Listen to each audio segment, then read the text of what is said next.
સહજાનંદ વિદ્યાલય નવા નરોડા દ્વારા ચાલતા ઓનલાઈન શિક્ષણમાં ફિઝિક્સમાં ત્રીજા ચેપ્ટર એનો 8મો પ્રશ્ન ધ્યાન આપો.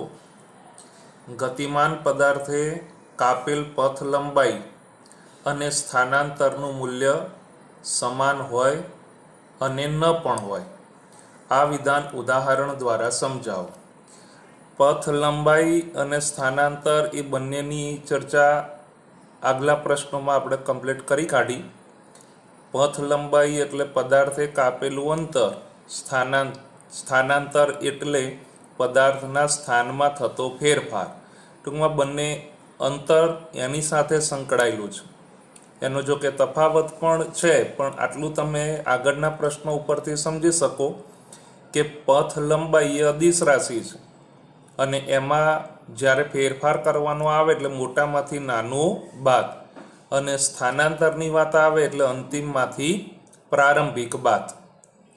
તો એ પથ લંબાઈ અને સ્થાનાંતરનું મૂલ્ય સમાન હોય પણ ખરું અને ન પણ હોય. એને આપણે ઉદાહરણ દ્વારા સમજીએ.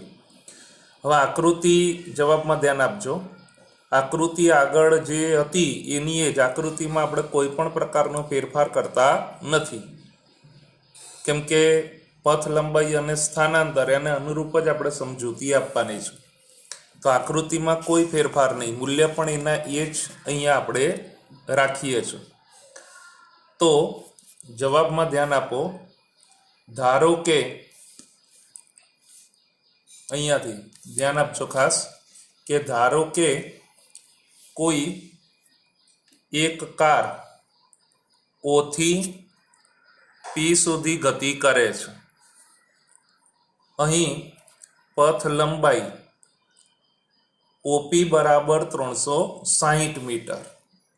એટલે અહીંયા આપણે આમ કેવું હોય તો આગળ પણ ચર્ચા થઈ એ રીતે જ કે O થી P સુધી અહીંયા એ સ્થાનાંતર કરે છે. તો એ 360 મીટર અને સ્થાનાંતરનું મૂલ્ય તો એના માટે O થી P સુધી, O થી શરૂ કરીને P સુધી અહીંયા સ્થાનાંતર કરે તો આપણે શું કરવાનું થાય? તો અંતિમ એમાંથી પ્રારંભિક બાદ. તો અંતિમ તરીકે કોણ છે? તો અહીંયા આપણે કહી શકાય કે અંતિમ તરીકે આ P અને પ્રારંભિક તરીકે O. તો P નો યામ માઇનસ O નો યામ, તો P એટલે 360 અને O એટલે 0. તો 360 માઇનસ 0 એટલે 360 મીટર. તો અહીંયા પથ લંબાઈ એ પણ 360 અને સ્થાનાંતર એ પણ 360. તો આમ આ કિસ્સામાં પથ લંબાઈ અને સ્થાનાંતરનું મૂલ્ય સમાન છે. હવે કાર O થી P સુધી જઈ અને P થી Q સુધી પરત આવે એટલે પ્રક્રિયા સળંગ. આ ધ્યાન આપજો. અહીંયા આપણે પ્રક્રિયા સળંગ એટલે O થી P સુધી જાય અને પછી પાછું ત્યાંથી અહીંયાથી આ પ્રમાણે P થી Q સુધી આવે છે. એટલે પ્રક્રિયા એ સળંગ છે. તો પથ લંબાઈ એને આપણે અહીંયા સમજવું હોય તો એના માટે આપણે શું કહી શકાય? તો પથ લંબાઈ OP અને વત્તા PQ. તો OP O થી શરૂ કરી અને P એટલે 360 અને PQ એટલે P થી શરૂ કરી અને Q એટલે એ આપણી પાસે કયા પ્રકારનું અહીંયા રહેવાનું? તો અહીંયાથી આટલું જ રહે ને, એટલે 360 માઇનસ 240 એટલે 120. તો અહીંયા 120. જો કે આ આપણે ઉદાહરણ આગળ પથ લંબાઈમાં કમ્પ્લીટ કરેલું છે. એટલે એ કેટલું થયું કહેવાય?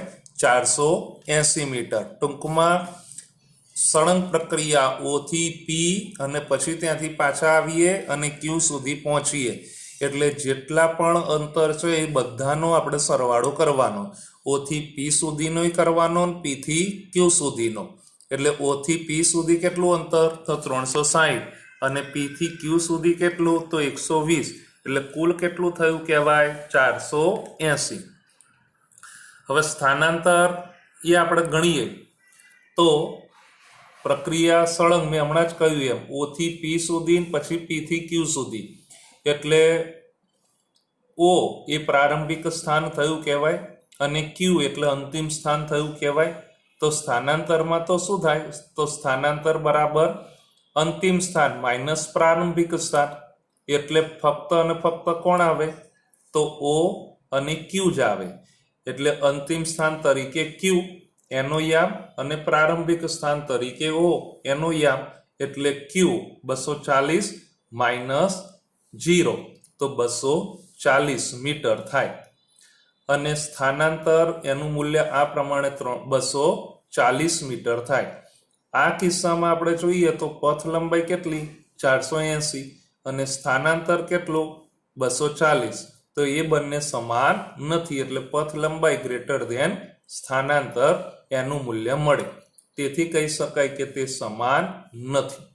સ્થાનાંતરની બાબતમાં આપણે કેવું હોય, હજી આગળ વધારવું હોય બંનેને ધ્યાનમાં રાખીને, તો ઓથી લખવાની જરૂર નથી. આ ખાલી સમજવા માટે લખતાની થિયરી તમારે અહીંયા પૂરી થઈ ગઈ. હવે થોડુંક આગળ સમજાવું. દાખલા તરીકે ઓ થી પી સુધી જઈએ, પી થી ક્યુ સુધી જઈએ, ક્યુ થી ઓ સુધી જઈએ. તો એના માટે સ્થાનાંતર અને પથ લંબાઈમાં ફેર કયો પડે? તો ઓ થી પી સુધીનો સરવાળો કરવાનો, પી થી ક્યુ સુધી અને ક્યુ થી ઓ સુધી. એ આપણને શું મળ્યું કહેવાય? તો પથ લંબાઈ. તો પથ લંબાઈ માટે મારે કેવું હોય?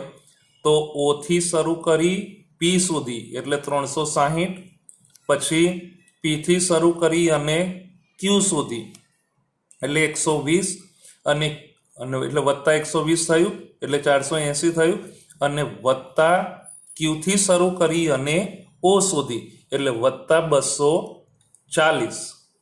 પડી ખબર? તો આ પ્રમાણે બધાનો આપણે સરવાળો કરવાનો થાય. પણ કોનામાં? પથ લંબાઈ. તેનું સ્થાનાંતર ગણવું હોય તો કયું થાય? ઓ થી શરૂ કરી અને પી, ત્યાંથી શરૂ કરી ક્યુ, ક્યુ થી શરૂ કરી અને ઓ. તો પ્રારંભિક સ્થાન કયું થયું કહેવાય? ઓ. અંતિમ સ્થાન કયું થયું કહેવાય? ઓ. એટલે એ બંનેનો સ્થાનાંતર કેટલું મળ્યું કહેવાય? અંતિમ સ્થાન માઇનસ પ્રારંભિક એટલે 0 માઇનસ 0 એટલે 0 આવે. આ ધ્યાન રાખી લેજો. ઓકે.